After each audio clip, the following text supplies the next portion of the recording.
It's a star-studded episode this week. Will from Roll for Crit joins us to discuss the results of this year's summer movie wager. Find out who won our big box office bet. Then, for our case today, we're talking about Magic the Gathering. Should you bring a powerful deck to your Commander games? How strong is too strong? What's the etiquette? We'll discuss. Stay tuned. What you are listening to is real. The parties involved are not cool. They are actual geeks with a case pending in the court of public opinion.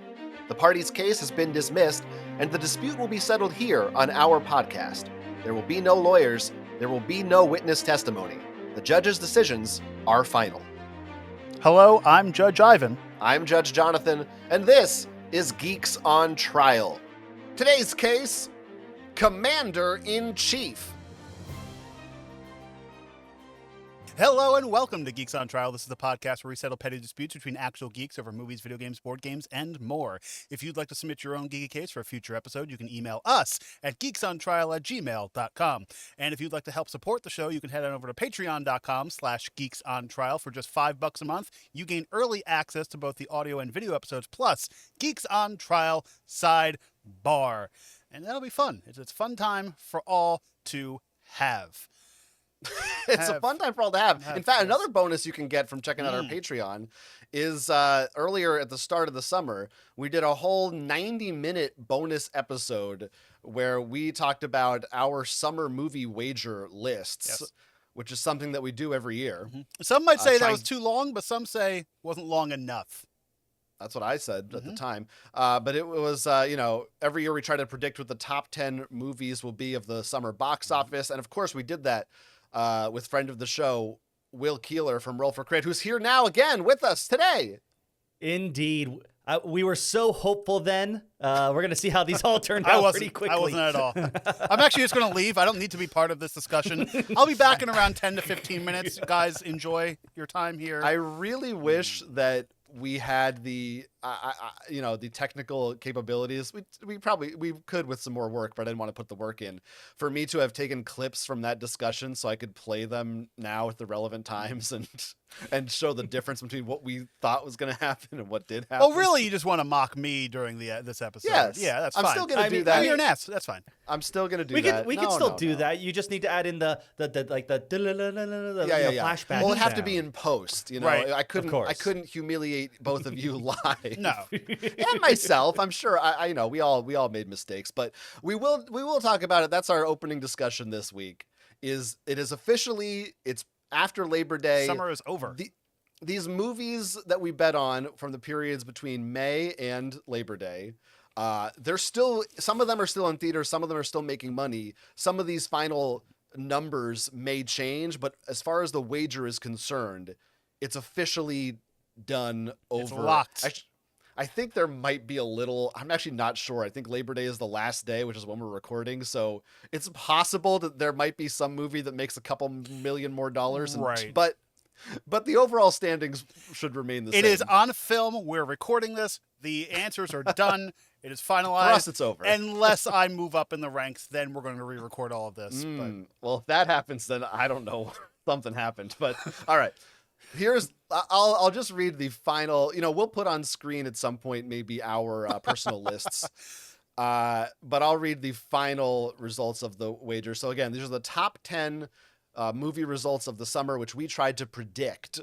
The summer is 2024. That's what year we're recording this. That's the year that we're in case you just came out of a coma. Listen, you might have just woken up. If you haven't listened to any of this is only U.S. box office. We should be clear. This is not international. Oh, that's how I screwed up.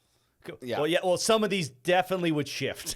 It is true. Market. So the final standings from number 1 to number 10, we have Inside Out 2, Deadpool and Wolverine, Despicable Me 4, Twisters, Bad Boys Ride or Die at number 5, then Kingdom of the Planet of the Apes, A Quiet Place Day 1, It Ends With Us at number 8, If and The Fall Guy rounding out the list at number 10. Then there are, a few movies that just didn't quite get on the list. They're so close, which are the Garfield movie and Alien Romulus.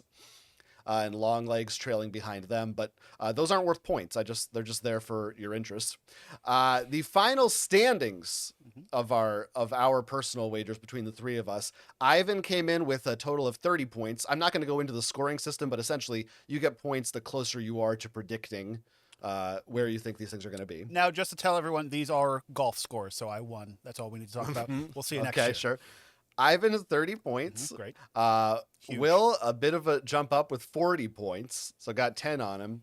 And I came in the lead with, hold your applause, please, 69 Nice. points. 69. Nice. Now, again, I don't know. There is a chance that by the time this episode releases, it ends with us overtakes A Quiet Place, and I'm a few points lower than that. I'm not sure if that's going to happen or not, but there's a chance. But hey, like I said, it's already on film. The scores are finalized. These are the final scores for our little wager that we have here. Now, Yes. we didn't really mention did we mention in the podcast, the 90-minute episode, what you would be choosing for us to watch at all? No, No, well, it's that's always a surprise. Yeah. Well, I didn't know I was going to win that, so I didn't. Well, have I don't know. a If you choice. roll back the video, you knew you were going to win. There was. Well, I don't need to get it. Now you're trying to get me to be mean. Now you want it. I think maybe you're. Well, I'm just get building off on up. it. I've listened to the 90-minute episode. I'm just, You listened to that? Oof. Anyway, no. At the I will be making an announcement.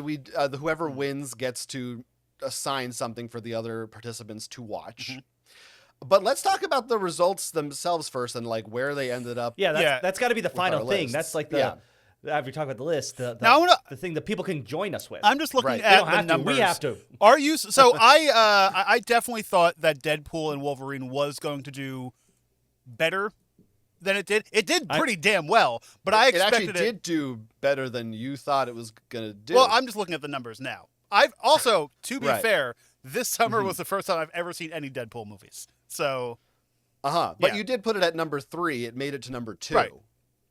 But I'm just So- saying, outside of Inside Out 2, I did not. Yeah. I usually don't think of a Pixar movie being a number 1 movie, in my opinion. And yet, some of them have been. I think Finding Dory and Incredibles 2 both were number 1s the years they came out. Go ahead. The first Inside Out I don't believe was, but a lot of their sequels I think have taken that number 1 spot. Because, I guess kids are home. It's a kid family movie. Well, Yeah, I mean, this they're is huge. repeating from back in the 90-minute. At the time, I knew Inside Out wasn't like a lot of people's favorite Pixar movie. So I was like, oh, it's not going to bring as many people, so I didn't put it as high on the list. Jonathan, you were one of the few who put it at 1.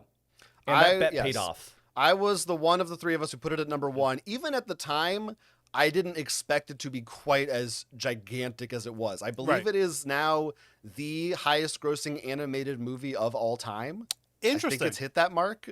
I mean, this is like on a phenomenon level of success. Now- And just as Deadpool and Wolverine, which is not that far behind it, is the So highest grossing close. R-rated movie I of all needed time. that just to I knock know. you down a few Now, pegs. I know. Now, did the first Inside Out do that well It did very well. I mean, it didn't do this overall? well. Because you would think, I think it like, made around 300 million, and this like more than doubled. Because that. I kind of find it weird that it outbeat the first movie. Because you would think like all the people who saw that, like there's a reason why you want to watch number 2. Well, see, this is why this is part of the the lack of research you're showing, my friend. I'm trying to school you a little bit. Trying to teach you some lesson, because that's kind of par for the course. Like the Pixar sequels tend to Right, but like outgross their predecessors. in theory, but I guess that's in theaters because I guess a lot of people, a lot of families, and a lot of kids watch these animated movies at home or on trips or whatever. So I think it is probably rare that a number 1 would do crazy well in theaters, because especially when there's like the number 2 outranks it, which means You're saying number 1 in terms of first movie, like not number 1 on the Right. box office. Right. list. Like That's the where I'm first, confused. the first Inside Out. Right. People, assuming people had to see the first, you didn't need to see the first Inside Out, but you needed to kind of get some backstory to it. But like, I'm sure all these people who saw Inside Out 2 have seen Inside Out 1, just not necessarily in theaters. Sure. I mean, it's had a lot of time on DVD and on Disney Plus to accrue. Also, a lot of people, I think, sequels if the movies are good, sequels often do better because people go, hey, if it got a sequel, it must be good, right? Like you see a number 2 and something in people's brains just says, I should this was see out that. before. Right. Now, was Inside Out 1 a summer movie? Yeah, I'm pretty sure it was. Okay. Or actually, Or was I it don't a Christmas remember. movie? But whatever. But I think what's interesting, so I actually tried to predict also to help me. I not really tried to predict, but I tried to kind of estimate what I actually thought the box office numbers would be of these movies. And my number for Inside Out 2 was around 350 million, which is around what the first one did. So again, I did not expect it to do so much better. Right. I think part of it we have to also look at before Inside Out 2 came out, we were actually looking at pretty bad numbers for movies in general. Right. One of the movies that is not in the top 10, but I can't remember if it's on your list, Ivan. I know it's on Jonathan, yours and mine. Was the sequel to it was Fury Road? What's it? Yeah, Furiosa. Yeah, No. Yeah, not on it Ivan's came list. out Memorial Weekend, and it still did. I think it was doing the best around that time, but it was still considered like the worst Memorial Day weekend for all movies. And then Inside Out 2 came out, and it was just it blasted by everything. It is funny that, yes, we were very doom and gloom at that time, perhaps rightfully so. I mean, it was still looking bad, but then it was like 2 weeks later, box office records being broken all summer long. Right. So it's not quite the death knell of movie theaters, at least for certain, if you have the right film that people want to see. Well, it's also like, we had like, speaking of death of movie theaters kind of thing, this just shows that people are still coming out to the theaters for the right movies. For the movies, for like the spectacle movies, for the movies that people, there's certain movies that are still going to do very well, and there's certain movies that used to do well that don't anymore. The thing I want to point out, which I do think is maybe, I don't know if it's a death knell, but to me, it's a bit of a warning sign. The top 7 are all sequels. I think, hasn't that been the case every summer we've ever I played don't this know game, though? if it was. I think it has. But I think that's extremely a sequel or prequel of some kind, because as I think Jonathan mentioned before, it's very much so like, oh, I feel comfortable spending the $13+ to take my child to see this movie. But I just went back to 2007, the earliest this website has listed for the top 10. Spider-Man 3, Shrek 3, Pirates of the Caribbean 3, Harry Potter 5, Bourne Ultimatum, which is the 3rd movie, The Simpsons movie, Die Hard 4. So yeah, this is not new. Last year at least, Barbie and Oppenheimer. Sure. So we had 2 in the top 5. But to be fair, Barbie, yes, it's a new movie, but it is based on an existing that's property. because when you mentioned, I guess to me that's still like a little bit better than an actual sequel. Yeah, I mean, you're right. But it's still not like. But yeah, because it's like when you mentioned The Simpsons, I'm like, oh yeah, The Simpsons is a sequel. No, it's not, but it is. Like in my brain, I mean, hey, right. Like, we have 3, 8, 9, and 10 on our list. It ends with Us, If, and The Fall Guy. Those are in the top 10, and those are all non-sequels. Now, I did we were mentioning how big names hit the list, and I know we're going down the lists, but one of number 13 was very surprising to me that it even ended up on this list because it is such a weird, unusual horror film, and that was Longlegs. Yeah, Longlegs did really well. That was kind of a breakout. There was a minute where it looked like that might sneak up to number 9 or 10. Now, to be fair, it did have a rather large name attached to it that people will just kind of go out and see his movies. I don't think that's even true. I don't think Nick Cage is really a box office draw. Like, he has so many movies. I think it is to our generation and younger, but I think the bigger thing is Longlegs didn't have a lot of like marketing advertisement. Yeah, they didn't even show his face in the previews either. By the way. I think that's because I think what the reason Longlegs did so well is out of all these movies, the one that I felt like I happened to hear more from people, rather than from paid ads, was Longlegs. It was a very word of mouth movie. Yeah, they had a really good. I think their marketing campaign was really good, and they inspired that word of mouth by being like, correct. Yes, it's the scariest movie ever. Right. We're not going to show you his face. It's so scary. But you know what? It worked, and that was probably one of my favorite movies of the summer. I'm happy Alien Romulus even got close. Alien Romulus. Well, if this wager were to go on another week, I think that's going to get into the top 10. And I do think beat The Fall Guy. That's something I have to remember for next time. Is like, if a movie comes out the week before the doors close for this, your movie's not going to do well. Yeah, that's something to learn. But That's something to learn. I don't know. I Yeah. do a lot of this from gut and not from like doing research because I'm not that kind of person to like overly research something. I'm going by what I think is going to do well. Sure, it doesn't work, but that's my that's it. But you know what? That's my list though. Because like It's just funny. Sure, it fails every time, but that's what I do. but because I like your confidence in it. that I would normally have not gone out and seen the top 3 movies this year. The Well, top 3 Certainly, movies don't really. Despicable Me, I was going to say. Despicable Me, Deadpool, fine. I did that because my partner wanted to go see it. Inside Out 2, I'll never see that movie. Like it's, I don't know. Twisters, I wanted to see. Bad Boys, no. But yeah, I feel like a good chunk of these, mostly with Jonathan. But if I like looking at my list, 2 of them did not make the list at all. One of them I am sad about was Furiosa. It actually is 14, so it's Okay. just below Longlegs. And the other one was The Gamble, The Fly Me to the Moon. It's 19, so I don't feel too bad about it. Yeah, so It's just that my list is terribly placed. I mean, we could talk about some more specifics. You had, as you said, Fly Me to the Moon at number 7, which was this rom-com with Channing Tatum and Scarlett Johansson. Your instincts on that, Willie, were actually, I think the reasoning for you putting that there was really good.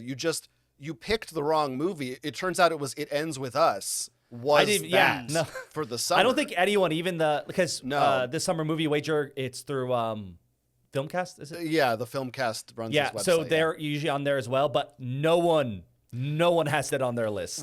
That's based on a best-selling book that is very much geared at women, and it's exactly the kind of thing that every dude just will miss. But yeah, it was big on there. But so you were just like your heart was in the right place. Now, and that's why I don't feel as bad. Also, like I put Deadpool at 1, which makes sense. right. It got close. It got damn close. And if this went to the end of September, it might be 1. Now, I do want to bring up something for a second. In all fairness, Jonathan did beat out 3 or 4 professional film reviewers who get paid to review movies and invited to do stuff for a living. He beat all of them. So that I do give you I kudos should really for have that. their job. Listen, this is one of my best summers ever for this list. According to what I have, Jonathan, this is your second best. Okay. With your best happening back in 2018. The glory and your score days. there was 71. And I almost beat that. I was 78 for so long, and I was so Garfield. happy. I don't know. Garfield. Listen, I don't know. Garfield. 69 just seems to be a better I sounding know. number. But I had the top 4 movies dead on. I feel pretty good about that. And I also had Quiet Place dead on. So half of the list I nailed, which is not that's mostly it's a lot of luck, but I'm pretty proud. But I Pretty do want to bring up Quiet Place for a second because I did put it as my final, what was that, number 14, 10, 11, 12, 13.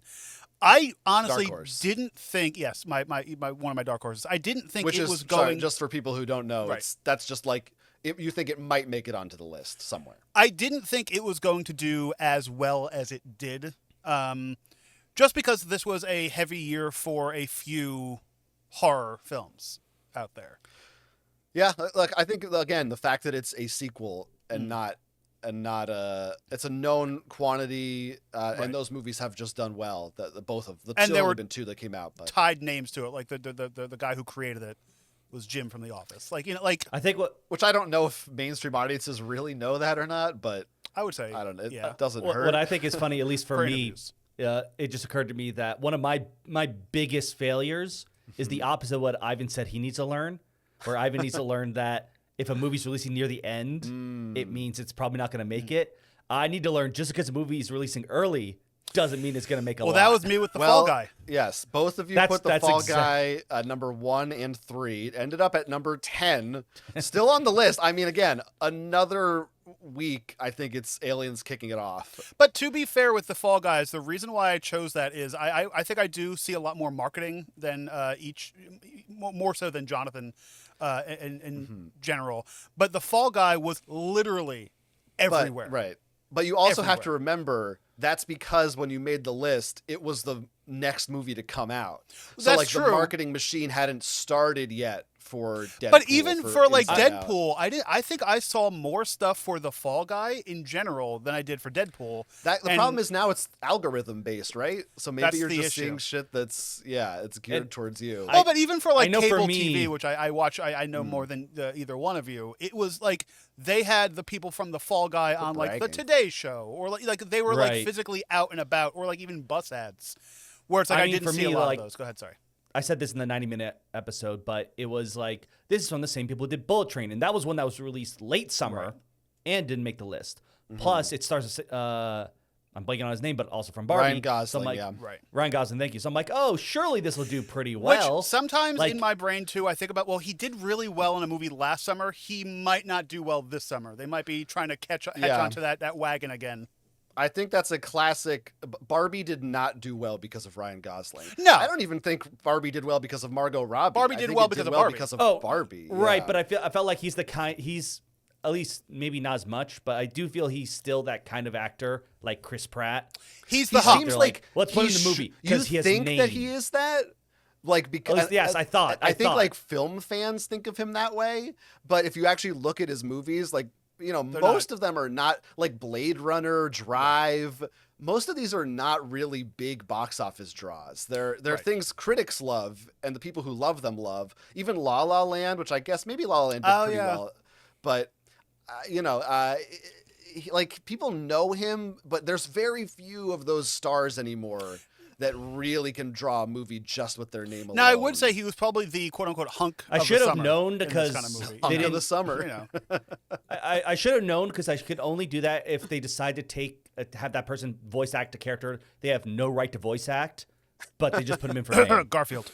Excuse me. Yeah, Sorry. Garfield, which Garfield was on the list for a while, so which both of you said was outrageous to include, and I was. I did. I will close to admit, getting I on the thought. list. I mean, all I hear is complaining about Chris Pratt voicing all these characters. So I'm like, and no one loved the previous. And all you Garfield, also but- hear is how much money they make. Right. But this one didn't make as much money. Well, But it because still made a did good you amount. guys You know see what? Garfield? It's not the top 10, as far as I can tell. It's bad. Didn't make the top 10. Hey, the points speak for themselves. Did you guys see Garfield?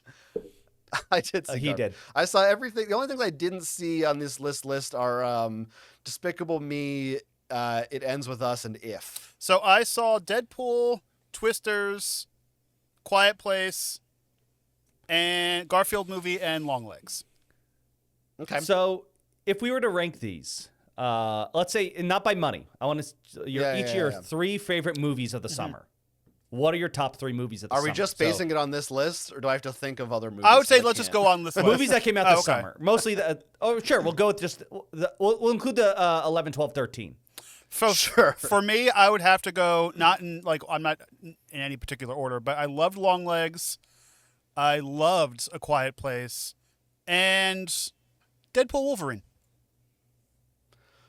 Yeah, I mean, I'm gonna list just like how actually of this list, of the ones that actually made this, it's Deadpool, Quiet Place, and Alien would be my top 3. Furiosa I also loved but didn't make it. Yeah. Yeah. That part of the reason why I wanted to include 11, 12, 13 Right. was for Alien. Alien is my number 1 of the summer that I've been the happiest with. I'd probably put Furiosa next if it was there, but it's 14. Right. But from there, I think it would probably be Inside Out 2 and then Deadpool and Wolverine. Okay. Yeah. Twisters comes close, but I think I didn't see the rest of these. But Oh, I did see The Fall Guy, and Yeah. we were both pretty lukewarm on that genre. And I we feel were, like, although a lot of people loved it. and for me, we didn't hate it. We were just like, Pixar movies are just outside of my wheelhouse now. I've fallen off the Pixar thing, so I usually Because don't go see a of, Pixar movie. Well, because they're not yeah. good anymore. So It's hard for you to relate to emotions, Right. and having them. Yeah. I understand. Well, I don't go to the movies for emotions. I go to have a good time. Yeah. Right. Yeah, Right. yeah. So yeah, I think the list it is a pretty good It was a pretty good summer. collection of summer movies this year, and it wasn't too like I know And there's some good, years other ones too. some years Yeah. it'll be like extremely Marvel heavy or extremely one company heavy, and I don't think that was really the case this year. It is fairly well balanced. Yeah, I mean, Disney still dominated with the top two Well, by far. I mean, but that's going to happen when Disney owns most production companies at this point. As an overall list, I agree. In terms of comparing it to my own list, I believe this is one of my worst years. At least recently. Right. No, well. Oh, never mind. Last year was 39, so it's even more. I did better than last year. You made it back by 1 point. Good job. It's in my bottom three, according to records I can look up. It's my bottom three of the year. Any other big like surprises or shocks? Like Bad Boys for me was the one that I really underrated. I was really surprised that even made. I mean, outside of It Ends With Us. Right. It ends with us. Like, of course, that none of us saw that coming. But I mean, yeah, most of the other ones, again, because I did well, I guess I wasn't too surprised by most of it. I would say Bad Boys and, well, Longlegs are like really. Yeah. Longlegs was very surprising for me because I'm almost. To me, Bad Boys should have just been a streaming movie. Well, no, apparently not, because to the rest of the public, it made a lot of money. Yeah. It's the buddy cop movie. I know the exact audience. It has nothing like it else coming out this summer. Part of it, honestly, is that I think it's not that Bad Boys did better than I thought. It's that everything else did worse than I thought. Yeah. Now I also think that if I the new Axel movie, Beverly Hills Cop 4. I think like looking at like other things that were streaming that should have been in theaters, that should have been in theaters, and I think it would have been on the top 10. It's possible. Because if a movie like Bad Boys Ride or Die was number 5, I feel like those movies have more of a draw than Ride or Die. Bad Boys. But the truth is, Eddie Murphy, much as I love him, he's not Will Smith. Will Smith is one of those guys who can get box office just from being Will Smith. You know, if I had to do surprises, I think we already talked about Inside Out 2 in terms of not being at the top, but in terms of making that much. Yeah, I am happy that Inside Out 2 beat Despicable Me. It just makes me feel a little bit better as a human. I mean, I was pessimistic about that, but the other, it's sort of a surprise, even though people weren't sure because it's a lot of people's dark horses, but it did not do well. Was Horizon, an American Saga? A lot of people thought that would be the movie that bring in Twisters Central ended America. up being that movie that brought in the Central America. Right. So which I'm happy about, even though I personally didn't love Twisters. I think I would have loved Twisters more if they gave us like a little more of a throwback to the original movie. It was pretty throwbacky. They didn't. It wasn't throwbacky. Not at all. The only thing that they had throwback was here are some random kids.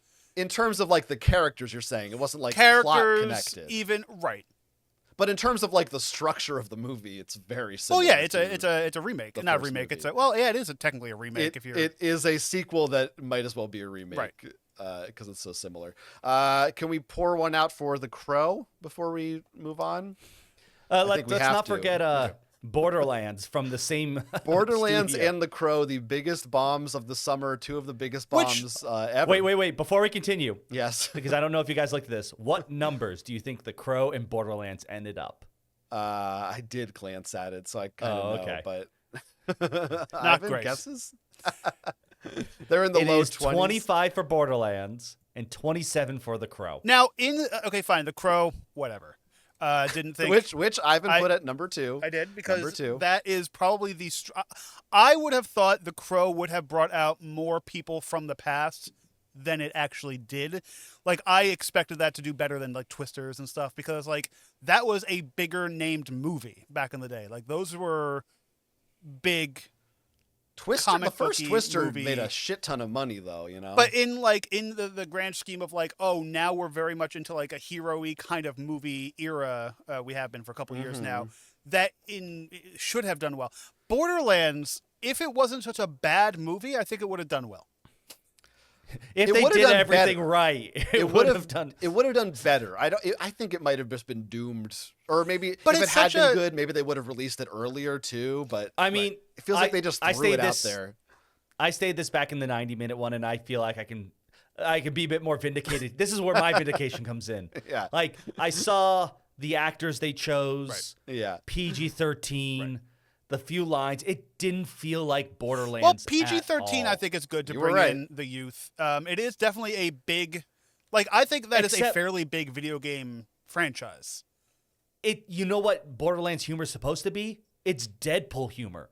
So not only are they like cutting it down, it's releasing the same year as what it would want to be like. Well- with Deadpool Wolverine, it was like you just look at Deadpool Wolverine, I'm like, that's more Borderlands. But I definitely thought, because like seeing Kevin Hart in this movie, and I'm like, oh, he usually brings something to a movie.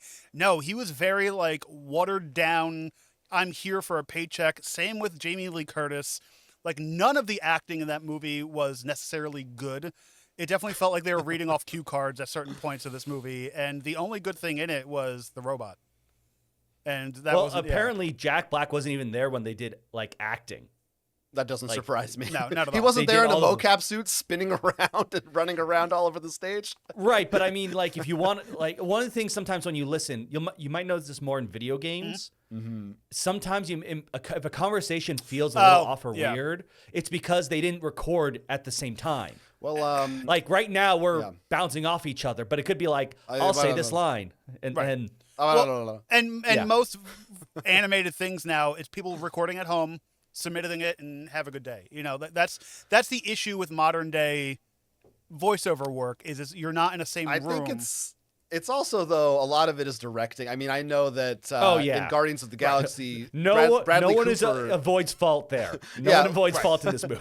but Bradley Cooper is not on set as Rocket Raccoon. Right. Someone else is there. There is a person there doing his Right. actions and lines, and then Bradley Cooper does the voiceover. I think same with Groot.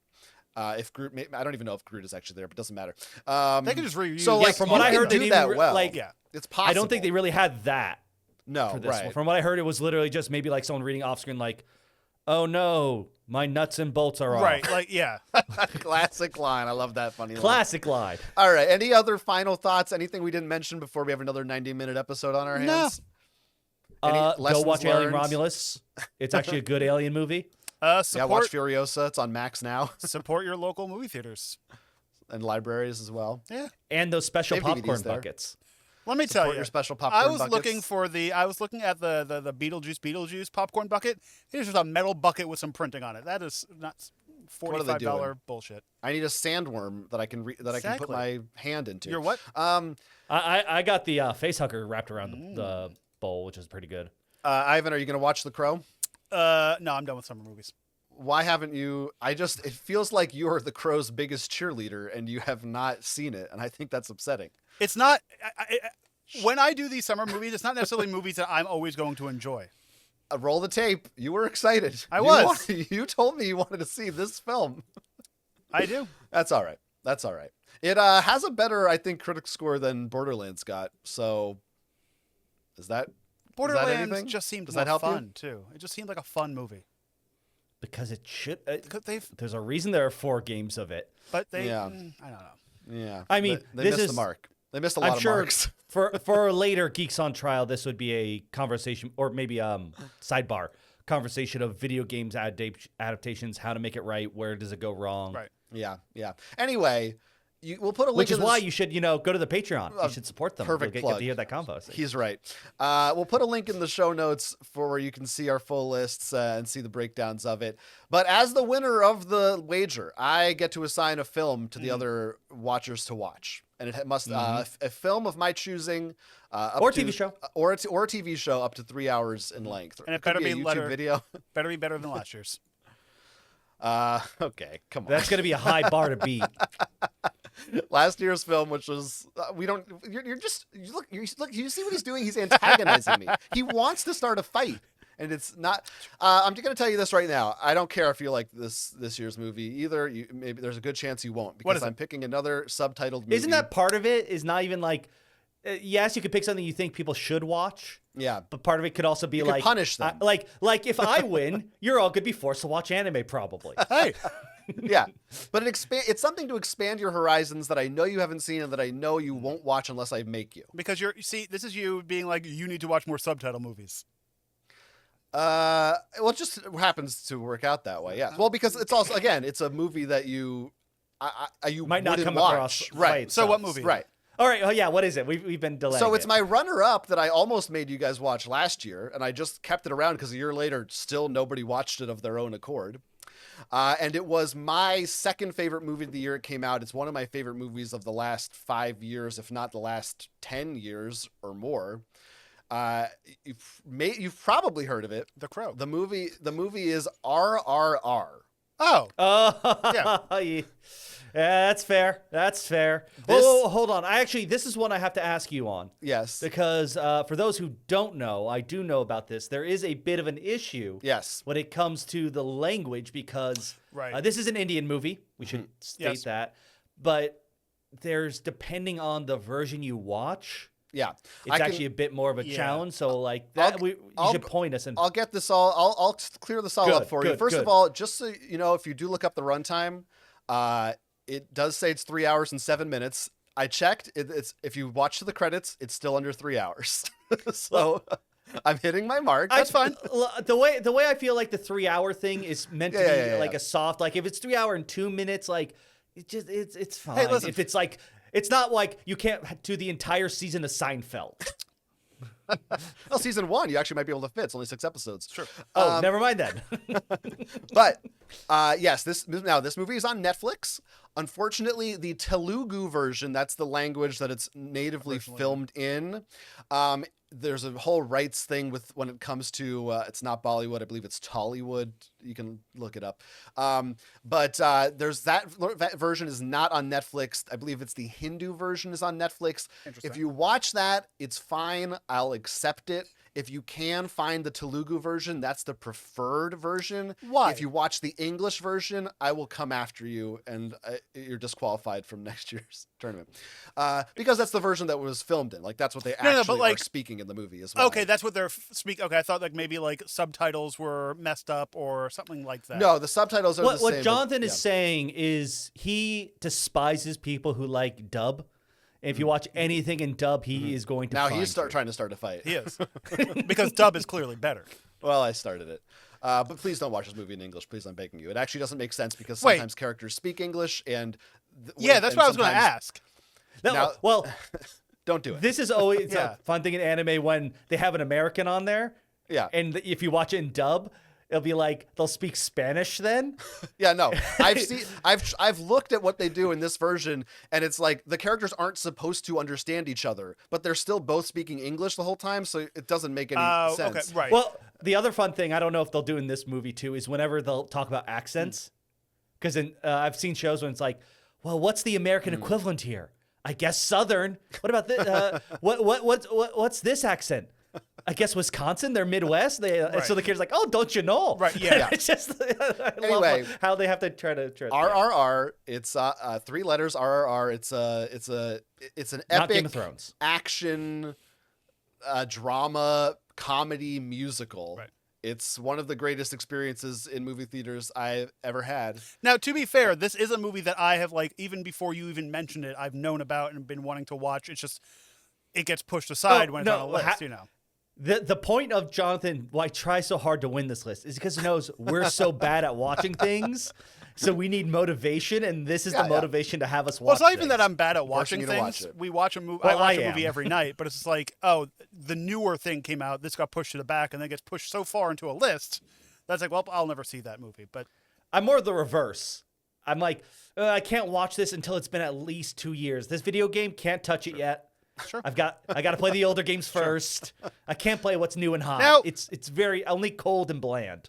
I think there's a case coming in the file. Did you receive It's true. We got a supersized episode because we couldn't help ourselves talking about the movie list, but very exciting, good stuff. Let us know if you participated or what your thoughts were in the comments or show notes. Also, if you watch RRR. Yes, you can all watch it too and join in that discussion, which we won't. I don't think we're going to film because we didn't film the last one. But we do have an actual legal case today, which we're going to start now. Are we ready? Got it all out of our systems? No. All right. I got my hammer ready. Today's case comes to us from the internet. You can find a link in our episode description. Our defendant today is Jason. Jason has recently gotten into playing the card game Magic: The Gathering with his friends. specifically the Commander format, in which players build their own decks for a free-for-all multiplayer game. For his first game, Jason puts together a particularly strong deck, featuring cards that allow him to get a lot of extra turns, and he wins handily. His friends complain that the deck is too strong, not fun to play against, so he tries to adjust it, but they're still not happy to play against it even after his alterations. So Jason builds another deck, which is strong for different reasons, and finds that his friends are still unhappy with how long it takes him to carry out his turns and the overall strength of the deck. Now Jason is struggling with the idea of building less powerful decks to appease his friends and his desire to play to win using the cards that he has. As dual judges, in fact, three judges this week on Geeks on Trial, it's now our job to determine whether Jason is right to tap into his full potential, or if he's playing with too much haste and should consider the additional cost of his friendship. I see what you did there. I like it. I enjoy it. It's good because it actually plays into his deck. And that's actually all the information I know about Magic. So I'll see you guys next week. It's been a great episode. Well, there's a hat. Well, There's a Pull a hat, rabbit there's out a of it? wand. Yeah, every time I try to do magic for my friends, they also think it's too much and I take too long with it. They tell Is me I should anyone's hurry up. gimmick? Is there a magician that does card Ooh. tricks with magic cards? Because that That's seems a like a good- funny. Problem is, you'd have to, you'd fuck up the cards. no. The Well, you said no, the lower level the cards. problem Tear is it in half, your Black Lotus, and see what happens. the problem is that the people who do that are called cheaters because they're stacking Sleight the of deck, hand. Yeah. Okay, I Ooh, see that's that. good. not the magic Yeah. card. So the reason, of course, that we brought Will on the show today, besides discussing the movie The wager, only reason. is because he's the resident magic expert. Right. So he's here to school us on the details of this, the finer points of this that we might not be able to pick up on. He actually has a degree in magic. Both kinds. Now we did do a case about choosing strong characters in a video game, Right. which this is maybe sort of similar to that, but instead of just choosing what's readily available, this is kind of creating your own powerful thing. Right. Yes. Well, what's your actually? Could you just like go over Sure. I'm gonna do a little Commander basic and thing. your, Yeah, I'm gonna keep history. things basic first because I think it's gonna Yeah. be interesting hearing your guys' opinion before. Because I actually did in depth. I actually think I found the initial deck, so I'll go into more detail about that. Yeah. But just to prime, I think this actually relates heavily to the. I think it might have been the last Enjoy case I was on video with you viewers. guys. He held What? up a can of Prime when you said Oh. Prime. I was like, what did it? Pay us, please. This is actually going to be similar to previous. I think it was the last case I was on. If not, it was close when we talked about like ending the game when like playing with the people at the tables.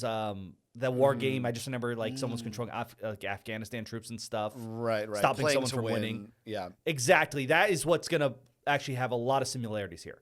Magic the Gathering, it says in the post, usually 1v1. However, people realize, with all my bulk cards, let me do this version where I play with one copy of the card, and it's a multiplayer format. Instead, you have one card called your Commander, which you can always keep casting over and over. It stays out. It also tells you how you can build a deck. And this became the most popular format.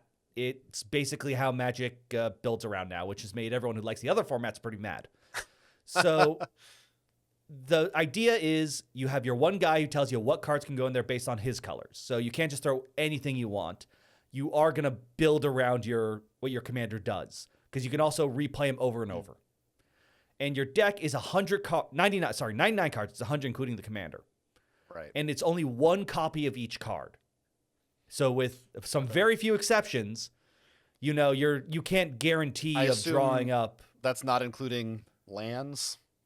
the basic lands, yes. Okay. The most you know basic, more but than yes. I do, my friend.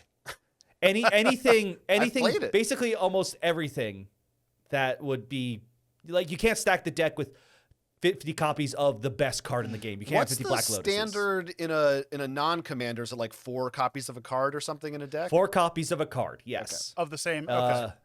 Oh, this one With the once again, the exception of basic lands because it's basically you can't play the game without them. Right, makes sense. Okay, so is that the end of the priming?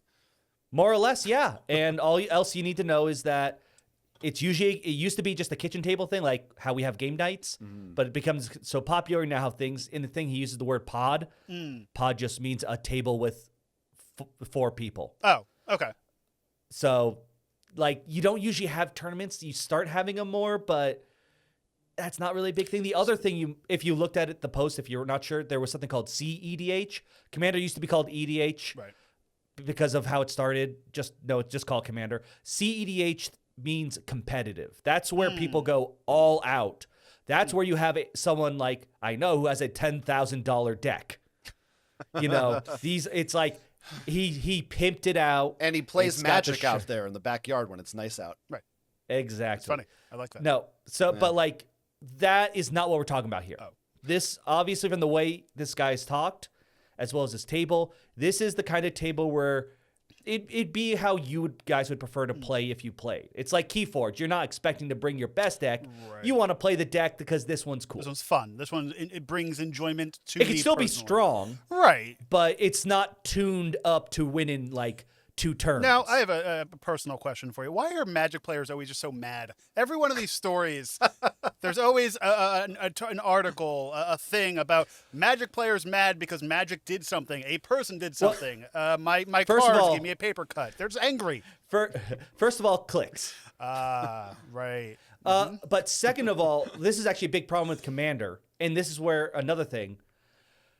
When you go to the table, because it's so casual and you're pulling from, I think 20 years worth, a little over 20 years worth of back catalog of cards.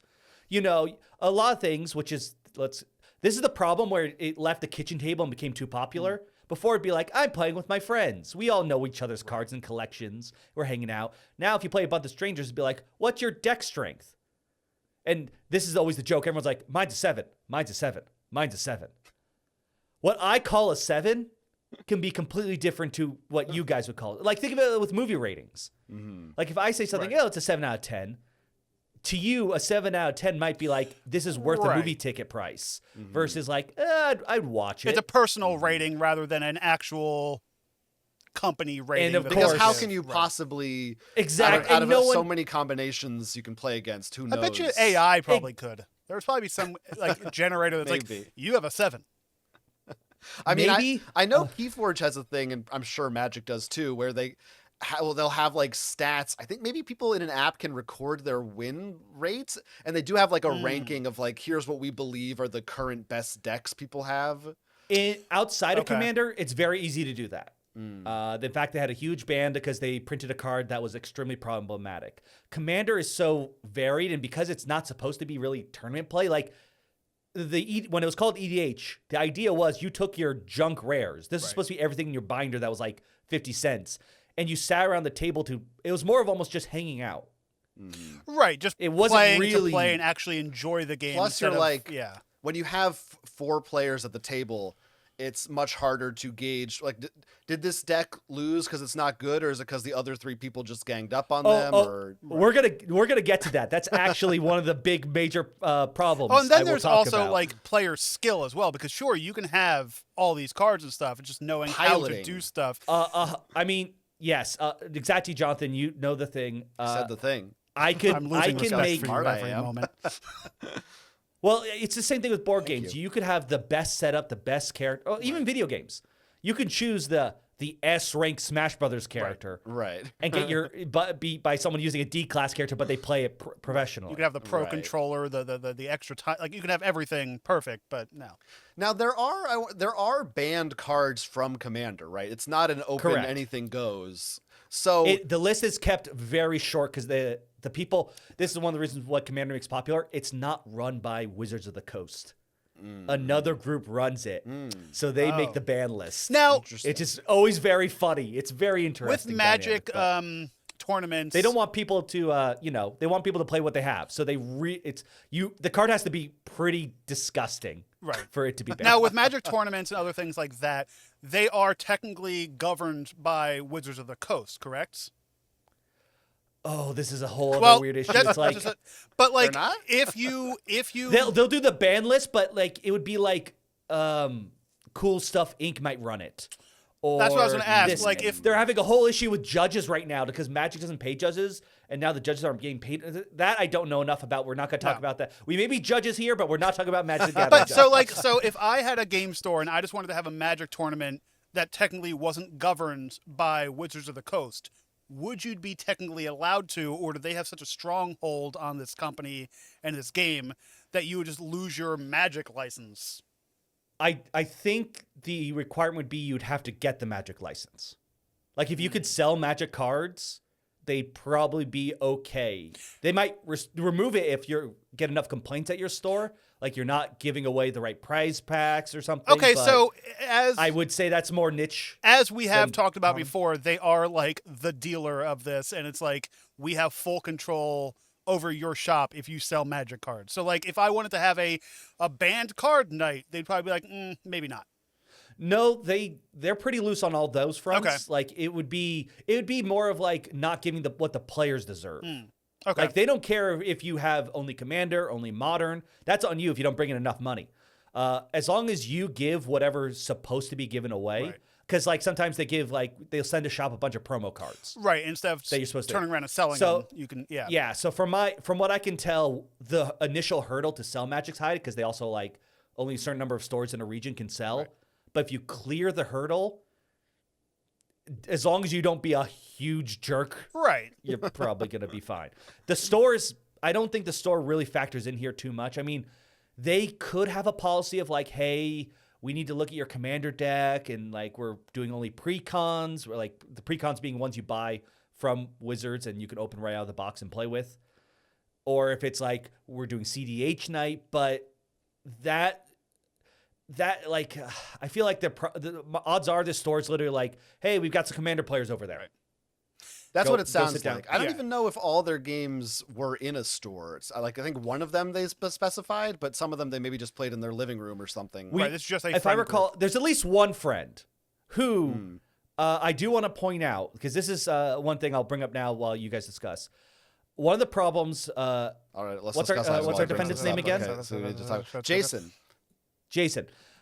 Jason said he dropped $600 on Magic the Gathering already. I think it's in the combination of the decks, not just in the one. Right. But he said, later on in the comments, he said, I also know my friend who I keep beating has spent, he thinks, about $1,000. And these are not outrageous numbers, right? I mean, those aren't like for Magic players. For me, hearing this is outrageous. But think about, you probably spent that much. I mean, that's how much a PS5 costs almost, right? No, I get it. Well, but it just in my brain, it's like, oh, this is a card. Like yes, no, well, yeah, this is a whole other issue. But it's probably a lot of cards. Right. At least 20. Well, we have to talk about the affordability, buying singles versus if you buy a pack that happens to have a good card in it. I will say that, like I said, I sent this to Jonathan already. I think I found the initial deck that caused the problems. Yeah, I kind of scrolled through it. And according to the site I'm looking at, it's priced around $300. Okay. How did you find this deck? How did you figure out this is the deck? I looked through his past Reddit posts, and he posted on like the Magic the Gathering. Well, my problem was Cyber Sleuth. Because usually you see these posts often, right? But they're usually posted in the Magic the Gathering Reddit, and usually like I'm building an Arbiter deck, okay, and people can be like, okay, this is your problem cards. There is one card list in this entire discussion I found. There's someone else being like, you need an easier deck. My deck, for example, is Grand Arbiter, which I want to point out, Grand Arbiter would be considered one of the saltiest, rage-inducing cards. Basically, it makes... Imagine everything I played was cheaper, and everything you did was harder. That's what it does. It is like a really annoying card to play against. So I had to look up... I looked at his last post, and I found him asking about a different deck. And through the site he posted from, I found the deck. Okay. So Jason has this deck that he and his, I think, brother or somebody he knew helped him. His brother helped build it. So Jason and his friends, Jason's, it's more difficult, maybe a higher ranking deck that Jason has. Couldn't he, like, if they were playing at a game store, couldn't he talk to somebody there who is potentially running the thing, or the game shop owner, and be like, hey, is there a group that plays this level of Magic, or are players not really ranked by that kind of thing openly? They are sort of, but the problem is going back to, remember when I said mine's a 7, mine's a 7, Right. mine's a 7, mine's a 7. It's what you think it is. It could be like, it's also like one of the problems, like both him and his friend, they said they spent too much money on it, and the other players. Right now, going back to a precon, a new precon usually sells around $60, but an old one, which frankly, I mean, you can look online, but they're not too bad at this point. You can pick them up and they should be playable, can go closer to 30. Now, we're talking a lot now about money and level. Why do those go hand in hand with Magic? Like, why wouldn't a $20 deck be more powerful in theory than a $600 deck? I'm just throwing numbers. Yeah, out no. here. I mean, this is a trading card game. The better a card is, usually, the more expensive the card will be. Okay, to add so to your like deck. there is But- kind of like an elitist kind of thing here, where it's like, it's better we raise I mean, the stocks this high. But Theoretically, you could like luck into all the cards you need that are good from random packs Yes. for cheaper. Right. But if I you want a have shortcut and guarantee a good deck, you're going to be paying for guarantee a singles. win, guarantee a whatever. Yes, right. like because I've been playing Magic for so long myself. Right. Like one deck I have, which his deck's main goal is to try to take as many turns as possible. He's just trying to copy cards to take extra turns. I have a deck that does that. In his deck, like I think he needs like 30 cards to make his go off. Mine does it in 2. Okay. And it's listed at $2,000. Right. I did not spend $2,000 for all these. I happen to get a lot of these much like I opened a pack for. Right. And I'm not saying, it's not saying that like, you had to put out this much money, but it just seems like a lot of this game is very much tied to the money value of the card, which could be very off-putting to a lot of people, but that's what Magic wants. Yeah, Or- unfortunately, Magic, any That's what TCG players hobby. want too. I mean, that's what it is. That's the. Well, that's well, the game. especially after COVID, basically we got a lot more people realizing they use card games as a stock market. That's what I was I going don't like to- this. right. I think this is terrible, and this goes to this is a very decisive topic in Magic, but Divisive. not just who we're judging here, but for all the players at the table. Let's say they don't feel fair because they can match his power level of cards. You can always, I know this is really scandalous, print out the cards. Right. This is a casual format. Right. Just Right. build a deck that's fun. Like, yes, you shouldn't be putting in the Power 9, the most expensive cards, Right. Black Lotus and stuff. But like, for example, Sliver is very popular commander type, creature type. That's actually exclusive to Magic. Sliver Queen is on this list of they'll never reprint again. Not going to go down my rant of that. But if you don't want to shell $200, but you want the cool Sliver cards, Yeah, if you're just playing at home, you're playing with your friends, you're playing at a family, you're not trying to get into competitions, which most people, I would assume, don't do. well, especially in competitions. this. Commander is like CDH is usually where you need the legal cards and everything comes into play Right. because they're the more tournament. If you're playing casually at a pod, yes, some people may not like it, but to me that feels a little gatekeepy. Because if it's like 1 or 2 cards just to make sure that they can try out, because like, do you want to spend $600 and invest in a deck if you don't like playing it? Exactly. Or like, I know there are like, you can play online digitally some Magic things, which I'm assuming. You can't play Commander, Interesting. at least not officially. It's a whole thing with their app Money. but yeah, Commander's not even a money thing. It's just a lot. They don't have the entire card list there. Which is weird because you would think that's all digital, but I think they just want to focus more on the newer stuff because it's not just playing the cards. They have sound effects and like, Right. Now, as our resident Magic player, have you ever gone to a tournament or a table play or whatever and felt like Jason, where it's like, you put in all of your time into making this deck that you think is cool, fun, maybe overpowered to take over somebody, whatever, and then the entire group is like, no, that's too much. Bring something else to the table. Technically, yes. Okay. But I usually play because I view Commander as something I want to play with people. Like almost like I have to know what your favorite soda is for. Like I need to know who you are because like that's how I keep it like just more casual. Like I have to know right.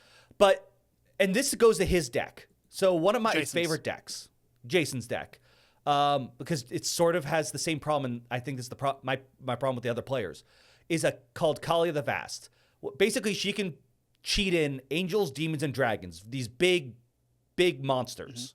For that, usually you take a few turns. Tom Hanks, I believe, was in that one. He was, yep. Yeah, indeed. Go ahead. The problem with that is if people realize that, they'll save their kill spells for as soon as she gets onto the field. Okay. So I can never play her. And I think that's the problem with, because I look through Jason's deck, and frankly, I feel like, yes, it would beat a deck first time it goes around with its trick, but without its commander, it's so slow and it takes so long to set up. And if they're not dogpiling on him as soon as that commander gets played, like I feel if the other players with pre-cons, as long as they know the deck, which they already know because they've grown at it, it wouldn't be a problem. So the problem I'm seeing is like his deck has some cards, but like honestly, outside of one card that I would consider usually makes people salty, it's not that terribly scary of a deck. Okay. So it's not like the top 10 hardest decks to play with or whatever. I think the problem with Commander in general, remember how I said it's built around Commander? The Commander? Right. The lead card? The guy. people tend to get really angry if you kill their lead card. Well, I can see that because especially... But the problem is they don't build like backups. Right. And the problem is his deck is so focused on that card. I feel any other player, one of the problems people, they don't include interaction cards. You know, in board games, you know how there are board games that don't interact. You basically all play solo game, right. And just there are commander players who want that. They I want to do my thing, and whoever gets to do their thing first wins.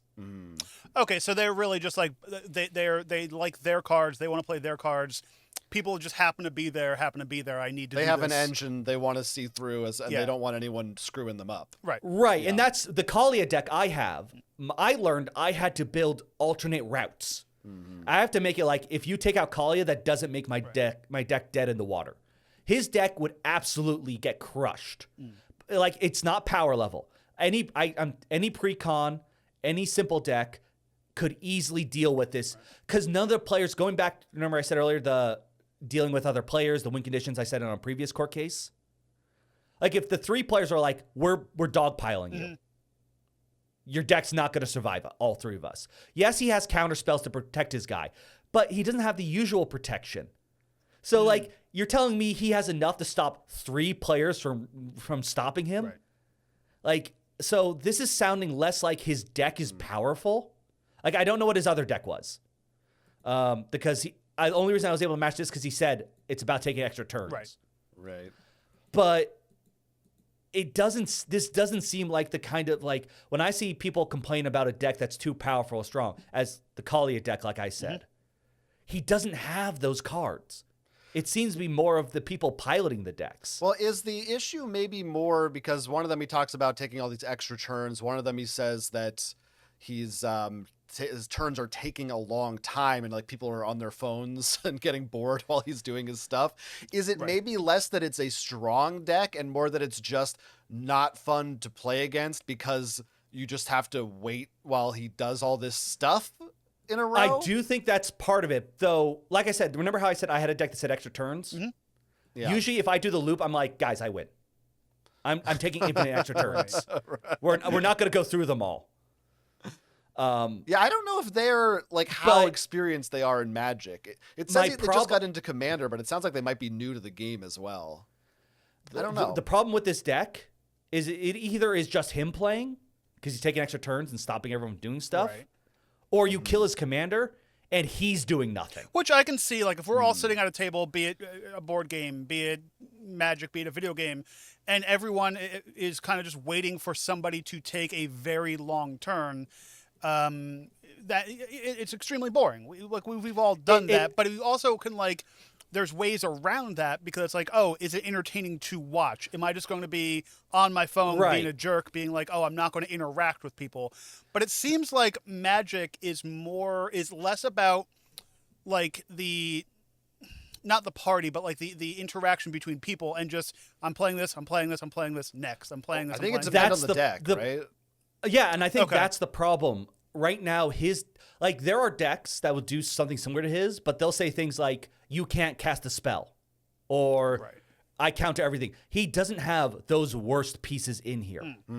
Okay. So like It could be worse. the gates are absolutely open for the opponents to stop his strategy. So do we think it's Right. potentially could be a thing of like, if they were potentially paying attention and interacting more, that this could be a more fun game that they could Yes, be enjoying instead of I being on their think- phones and whatever? I think in the sense that his deck, he'll have to learn to make his deck a bit more interesting. There are definitely some fun cards I could see him throwing in here that still fit, but he'll have a lot of fun. Right. But the fact that everyone's groaning and getting angry to me tells me that they don't know how to interact with his deck, which Right. to me means they don't want to play cards that interact with opponents. Okay. Well, let's say this too. Nothing we can establish that within the confines of the rules of Magic, Jason is not doing anything officially illegal or outside the purview of the rules. Like he's going he's not using banned cards or anything, right? There are a couple cards in here I could see that maybe if they're all new, they don't realize they're playing wrong, which may make the cards a bit more balanced. But outside of that, like I said, this deck looks to be annoying, but it's not like we're not talking your classic worst annoying cards ever, the ones that everyone does. The one that everyone dislikes. There is a dog that I don't know if you can see. Oh, okay, that's fine. I didn't know what. I'm like, oh, someone's breaking into your place. There's a and- dog. There's a dog. We have a But dog. like you're Yeah. you're right. As far as I can tell, this deck, the deck itself, like it has issues. Like I said, it's either 100% or 0. It feels like to me, if I were to look at this. But then that would be Jason complaining that why is everyone picking on me? He doesn't say they're picking on him. He says that he feels guilty. Right. And like I said, I don't think it's a deck construction. I think anything that's pre-constructed could easily Right. bash heads. I think his commander is from a pre-constructed deck. Okay. So So everything I is just on feel- the up and up, and everything is potentially legal and table worthy of this. And it's just maybe he needs to find a different. he could come with a different deck, but I'm worried that at least the kind of styles of decks he likes to play. His entire deck is instant sorcery. He's spell slinging. But it sounds like the other players all just want to play creatures that don't interact with other players and stuff. Now, and do you think it's Jason's responsibility? Like he plays, this is his game group. This is his play group that he plays. I'm assuming solely with, and sometimes he plays outside of this group. But do you think it's his responsibility or your responsibility as a player to kind of make the whole table mesh together and be enjoyable, or is it about he should just make the deck, screw everyone else, and kind of just That's the question. Is Overpower. like, where do you Yes, draw the I line think- between that, like trying to win and trying to make your friends happy? You're Right. If you're playing casual, I do think there is a bit on each player to keep the game fun. For one of the most, there's a type of deck known as stacks. That's I'm making everything more expensive. I'm not gonna let you play things. That is, you're a bit mean if you bring that to a table, right. especially if people aren't used to it, because it's just It's like an alpha not- gamer kind of move. right. But at the same time, there is on your end to also bring, like, if you're not bringing a deck of only common cards to they bring up like Pauper Commander, which is playing cheaper the cards, but like to a regular Commander style deck, that's a little bit on you if you don't have a good time. Like, Right. I do think You can't if, like expect everyone. There's certainly a line where you can't just go, "Hey, it sucks that you're winning. Be worse at the game." Right. Yeah. right. And like this is a multiplayer game, which means not only does your deck should it have cards interact with people, whether they're commanders or the other things, but part of it is even just the table talk. Right. I mean, we've played board games before, Jonathan. You'd agree that how many games become so much worse if you made it that no one can talk to each other?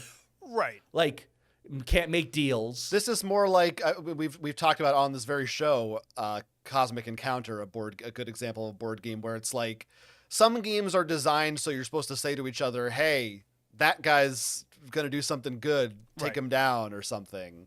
Like, I think this is one of those.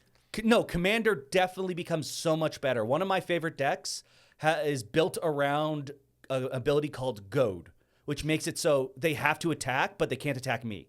So everyone starts arguing on who to attack, who to deal with, who to blame.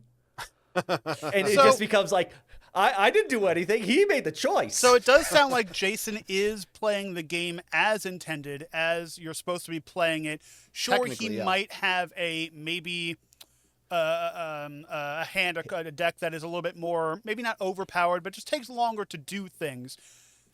So it's got some power, but strong it's also for his group at least. It's strong, but the reason where I get a little bit more like it's not Jason's fault or it will become Jason's problem, I think, is how fragile it is. This is not like I'm coming in with my tier 10 perfect deck, there's nothing you can do. See, because for me, like personally, just going through all this and trying to be Jason, what I would do would be I'm going to have two different decks. One that I'm playing with this friend group that I know what they play and how they enjoy it, because this is a more casual, like literally the word is casual fun time to be interacting with everyone and trying to make the game go smoothly. That would be like my party game deck would be the easier deck or the smoother deck. And then the deck that he's currently using, I would say I would maybe use that for outside of this group. Going to find a level 10 whatever number group higher than them, and that is the one where we match up those games and how they play. And it just sounds like this is like Jason is playing a alpha game with casual gamers, in my opinion. It is tricky though, because you also might just want to play with your friends. You know what I mean? Like, I don't know. It almost feels like punishment to be like, if you want to have a good deck, play with someone else. Oh, but it's true. But then, but why? No. Then you're in the wrong. Like, there's 3 other people there that don't like this. Then at some point, you are in the wrong for like trying to OP the entire table, like make everything overly powered and like. But where do you draw the line? Where does the balance of is he OP or what if they're just bad? That's what I was gonna like. The line first is. Of all, go ahead. All players, remember, like that's why I brought up the pre-constructed ones. Yeah. You can pick them up for 30. Right. Usually pre-constructed are considered the floor for Commander. Like, I don't feel like you can complain someone's deck too strong if they buy a pre-constructed one. Right. Yeah. Like, they're not adding in the strong cards. Like, I literally just got this off the shelf. Right. I went to Target. I grabbed this. Like, Let's play. there's a few exceptions, but like they sell pre-constructed Commander decks. Yeah. Oh, yeah. So they do. They like fully acknowledge its existence, even though they don't officially. They can't control the rules. No, it's that they can't control the bans and stuff. Interesting. But they realize this is the biggest play style for better and for worse, so they design cards around it. But to go back, to the question, Jonathan, like, no, that's fine. But like, I think you like when it's 3 against 1, you're kind of in the wrong in this situation. Because it's like you are coming in being like, I'm better, look at me, all this kind of stuff. Why should everyone go to, like, why should 3 people have to match 1? Where it's like, maybe we equal it out. Maybe we, do something where it's like we kind of meet halfway. But, yes, why should he have to leave his friend group to go and play elsewhere? But why should they, 3 people, who are enjoying what they're doing have to match him? His freak. Well, I guess this brings up to put a different analogy. What if they were all playing a board game and let's say like it's Monopoly or something, and he enjoys playing it with free parking, with the auctions, but the other players have their own house rules. And like, if you roll past a 6, you have to go to jail. Right. Like, that's miserable rules, but it's 3v1. Well, at that point, that's right. 3 of them. Right. Like, it's a democracy. They agreed on it. You are there. I think you have a point in that regardless of what is right or wrong in the situation, there maybe is a point where you just have to say, look, if most of the group wants one thing, Right. then maybe that's what the group should do. I do think you're characterizing it like, I don't think that necessarily means what he's doing is bad or Oh inflammatory. no, not at all. But you have to play the room. You know, like if Right. you know, Yeah. like if I like, let's say you guys want to play a very heavy game and I'm not into a very heavy game, why would we make said person Right. like, I could just either sit out or we can all agree on something. And that's also why I think there is such issues in Magic or gaming and in general. It's, well, I'm better, you have to match me, and why is it not, you know, you're better, why don't you come slum it down for a little bit and and enjoy a game that like most people are having fun with, but you just want to be elevated. I just think you're characterizing him as being a dick.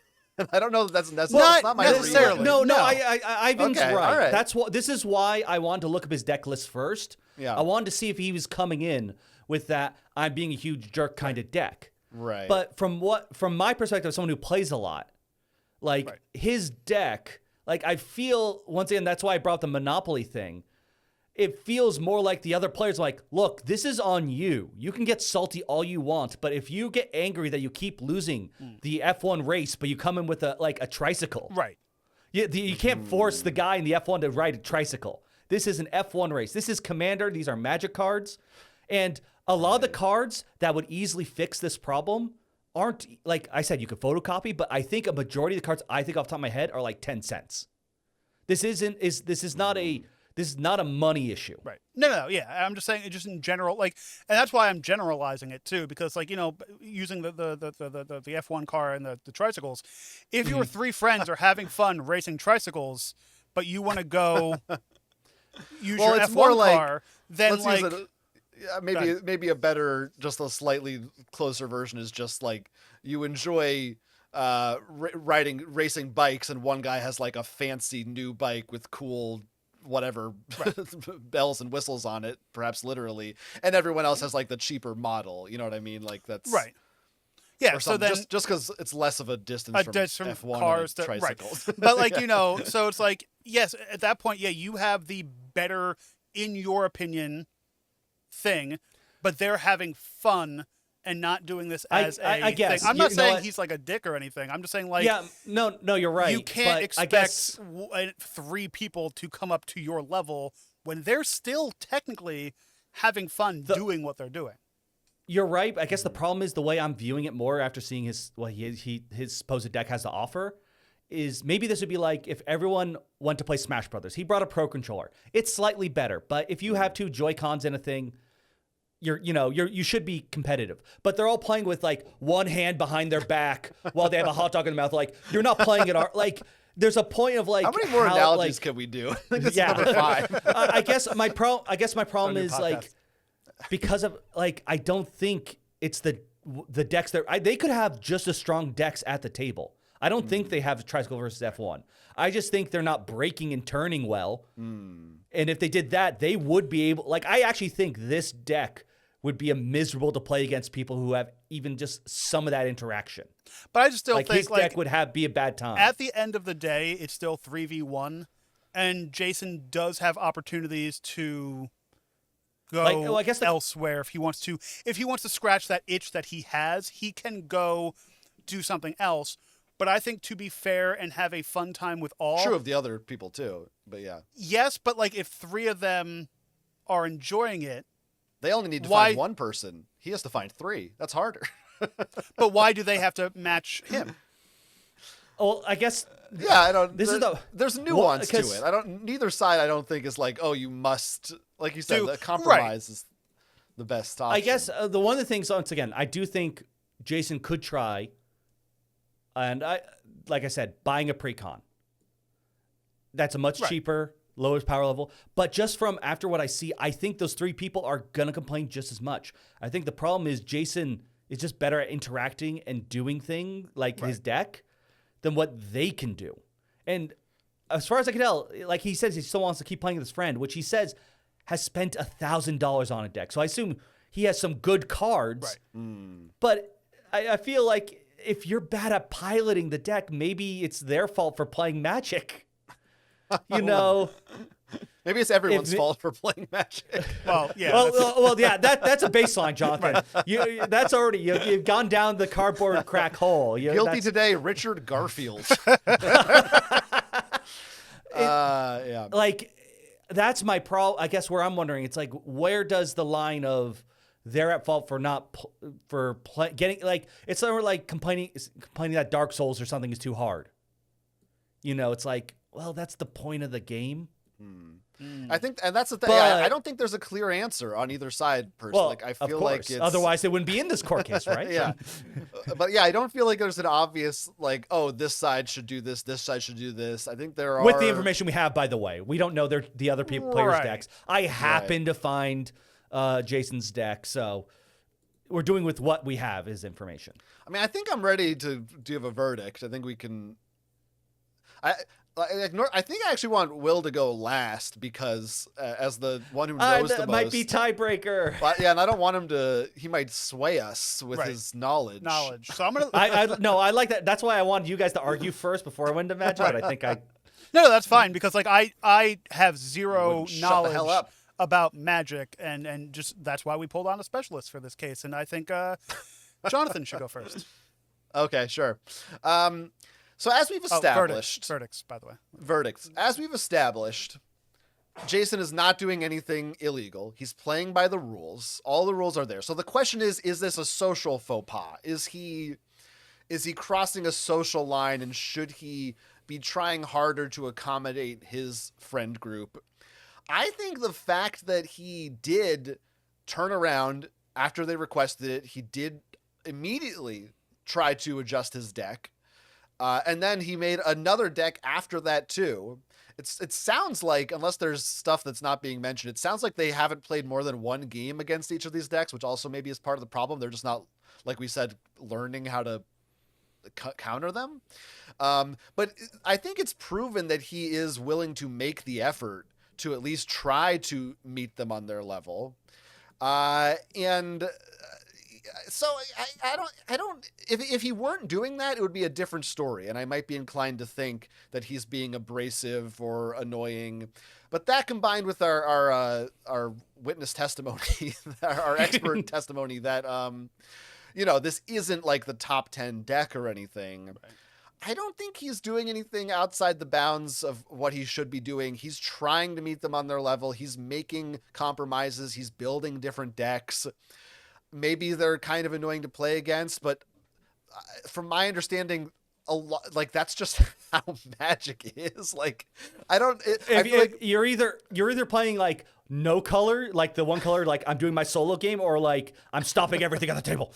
Yeah, like where do you draw the line between it's annoying and just like, well, then how far do you hit it before it's, well, now I'm not having fun because my deck sucks. And it's like, you got to find this perfect middle ground that just seems kind of obnoxious. I do understand the issue of, well, there's 3 of them, and look, if they aren't having fun, this is what they want to do. But I think Jason's trying to make it better, and I don't think he's did anything wrong by just building decks that he thought he didn't even know.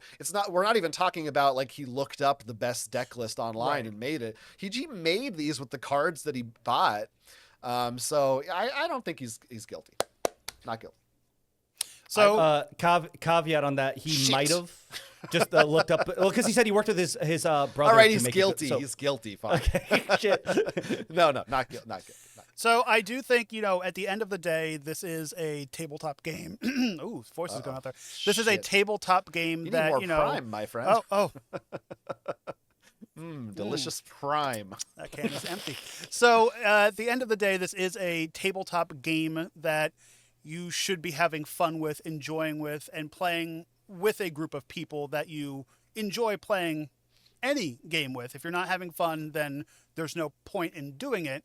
So I do think that Jason should either, yes, it's a 3 versus 1 at this point. He definitely was not doing this vindictively. He was doing this because oh, this is what I thought would be a fun deck to play.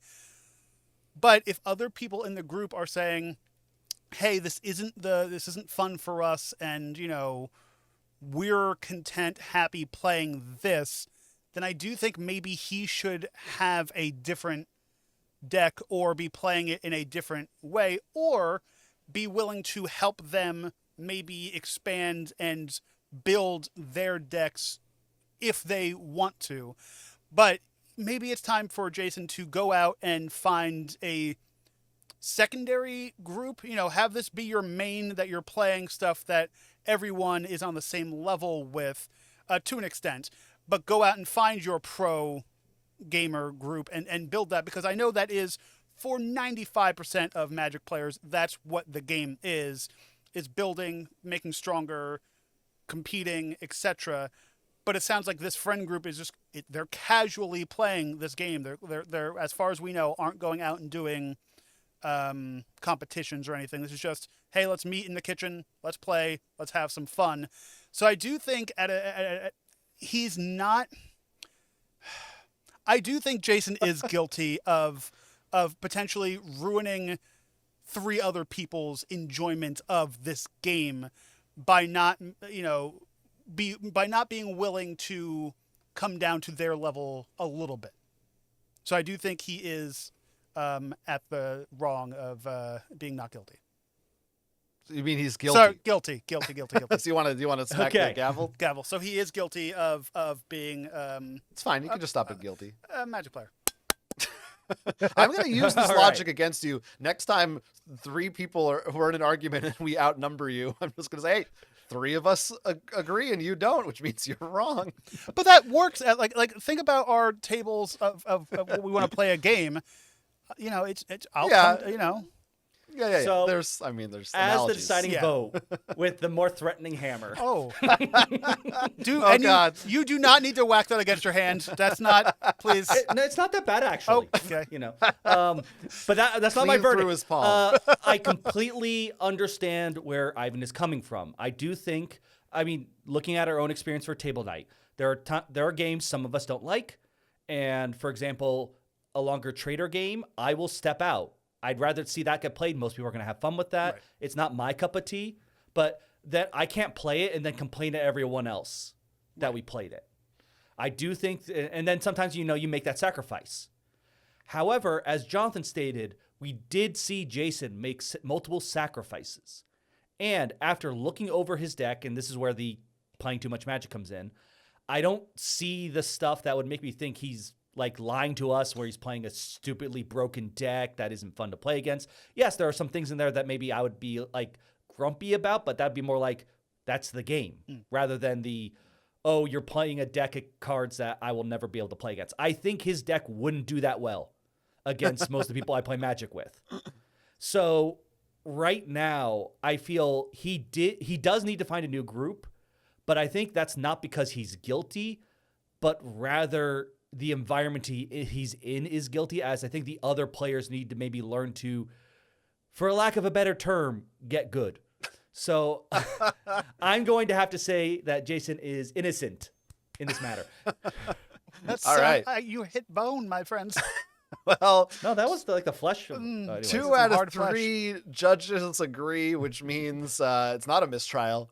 We do have a consensus. Could we have a mistrial? Only with 2 of us we can have a mistrial. You're here to save us from mistrialing, which means that we need to come up with a punishment for the rest of Jason's Magic players. I've got a punishment. Please. They are no longer allowed to play Commander until they have won a competitive standard tournament. They have to learn to play with the competitive players. Yeah. They got to actually know all the best strats and stuff. Yeah. That's there's like the obvious ones of, they have to play a terrible deck. You give them some like the worst deck ever, or they have to. We could also throw them into like a Yu-Gi-Oh style game where there's like chainsaws. They get closer. Oh, there you go. See, that's more what I'm thinking of. Yeah. They have it's like a jigsaw thing. Okay. From Saw. Exactly. They have like an IV in their arm, and you have 40 life in Commander. You For see the poison slowly get closer. Yeah, or they take out some blood for every damage you take, so you're actually playing for your life. See, I think, just going off of naming, Jason should have to attack them with a machete. Jason Voorhees. It's Okay, because there's so many Jasons that I honestly I had to think for a second of who it was going to be. I think I might have used Jason for another Magic That's case. fine. But so you Well, also all Jasons play Magic. It's They just a all known play fact. it. If you want to ruin your kid's life, you name him Jason because then they're gonna get into Magic. Or you just the other three players have to put their cards through. They have to shred them. A paper shredder. Paper shredder. Yeah. Shred your cards. Start over. Every time a card goes in their graveyard, they have to destroy Yep. it. Like actually destroy it. You're done. Playing for keeps. Okay, combine that with the blood thing, and I Right. think we got something good going on. We might have a good movie here. Let's cut this. This is a good movie or a new game show. Ooh. Let us know if you're watching this at home or listening on your podcast app of choice. Who do you agree with? Where do you side in this one? What's your verdict? Let us know in the comments if you're on YouTube, or you can email us, geeksontrial@gmail.com. We'll hear your side of the story. It's also where you can go if you got your own case to submit that has to do with the world of geekery, whether you've got a dispute from Magic the Gathering, some other trading card or tabletop game, a video game, movies, whatever your geeky hobby is. If you've got some kind of a dispute or an argument or an issue, tell it to us. We'll settle it here on the show. And hey, do me a favor, sell a few of your cards and give us your money. Head over to patreon.com/geeksontrial. It's $5 a month. You gain early access to this show, and you gain all access, early or not, to a show called Sidebar. It's a fun show where we take off the robes, we have fun, we spin wheels, and we discuss things of that nature. Hey, Will Keeler, That's when me. you're not on this show, where can people find you on the internet? Well, of course, there is Roll for Crit. That's where you can get all your board game news. Don't really talk too much about Magic. There's enough Magic YouTubers out there.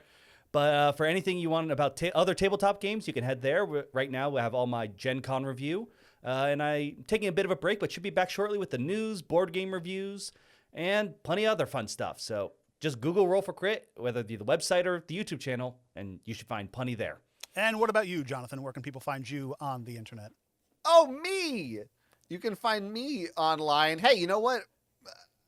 My website's jonathanesses.com, and there's stuff there. But we talked about movies this week. Why don't I tell people to follow me on Letterboxd, letterboxd.com/Quents. If you're curious to hear my specific thoughts, I see a lot of movies, and I write down a lot of words about them on there. So follow me on that platform. What?